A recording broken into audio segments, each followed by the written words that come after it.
A lo largo de la historia moderna, el fútbol nunca ha sido solo 22 jugadores corriendo detrás de una pelota. Ha sido desde su génesis el espejo más fiel y a veces el tablero más descarnado de la geopolítica global. Lejos de ser un oasis de neutralidad, la máxima competición mundial nació y creció al compás del ecosistema internacional.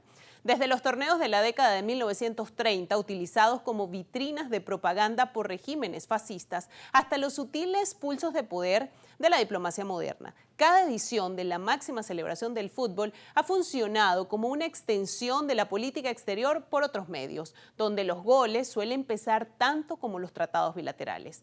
Las dinámicas del poder global han dictado las reglas del juego fuera de la cancha. El torneo ha sido el escenario perfecto para escenificar boicots ideológicos durante la Guerra Fría, reflejar la descolonización de África con la llegada de nuevas federaciones o forzar reconciliaciones express entre naciones en conflicto.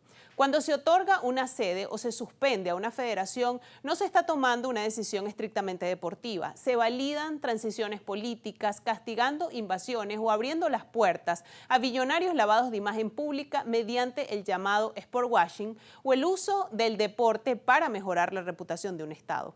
En un planeta cada vez más fragmentado, la cita mundialista sigue siendo ese termómetro global único, el único lugar donde los conflictos de la comunidad internacional se trasladan al formato de 90 minutos, recordándonos que el fútbol es, en esencia, la continuación de la política por vías más pasionales. A lo largo de casi un siglo, la competencia más grande del mundo ha evolucionado a la par del tablero geopolítico, consolidándose como el reflejo más fiel de las transiciones y conflictos de la historia contemporánea. En sus inicios, durante la década de 1930, el torneo nació en un entorno de profunda depresión económica y no tardó en ser instrumentalizado por los totalitarismos europeos. El ejemplo más crudo fue el de Italia en 1934, transformado por Benito Mussolini en una gigantesca maquinaria de propaganda fascista, seguido por la edición de Francia en 1938, disputada bajo la sombra de una inminente Segunda Guerra Mundial que terminó suspendiendo el evento por 12 años tras la anexión de Austria por la Alemania nazi. Con el fin del conflicto armado, el balón rodó al compás de la Guerra Fría y los procesos de descolonización.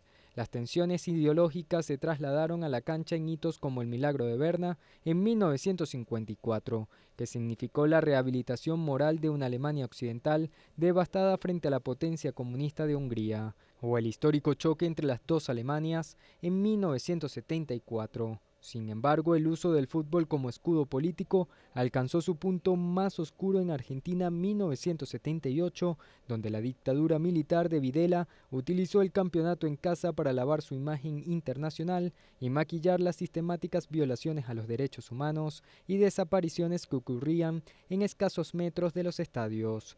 La caída del bloque soviético abrió el paso a la era de la globalización y el capitalismo expansivo, llevando la máxima cita deportiva a Estados Unidos en 1994 para consolidar un nuevo orden unipolar. Ya en el siglo XIX, el torneo expandió sus fronteras hacia el sur global, con hitos como Sudáfrica 2010, utilizado por Nelson Mandela como la herramienta definitiva de reconciliación nacional, antes de entrar de lleno en la era del sport washing con las multimillonarias sedes de Rusia 2018 y Qatar 2022, donde regímenes autocráticos y petroestados buscaron limpiar su reputación global. Hoy la Copa del Mundo se ha transformado en un megatorneo de bloques continentales e interdependencia regional, demostrando que la evolución del fútbol jamás se ha tratado solo de deporte, sino de cómo el poder se juega en 90 minutos. Y mientras el mundo celebra la máxima cita del deporte rey, nosotros en esta edición de Ampliamente analizaremos el impacto de la política internacional en las canchas, cómo influyen los hechos internacionales y cómo se reflejan en el juego, en el deporte rey. Este análisis lo haremos con el profesor Jesús Macei, politólogo, analista internacional. Por lo pronto, vamos a hacer nuestra primera pausa y al regreso tendrán ustedes todo el análisis.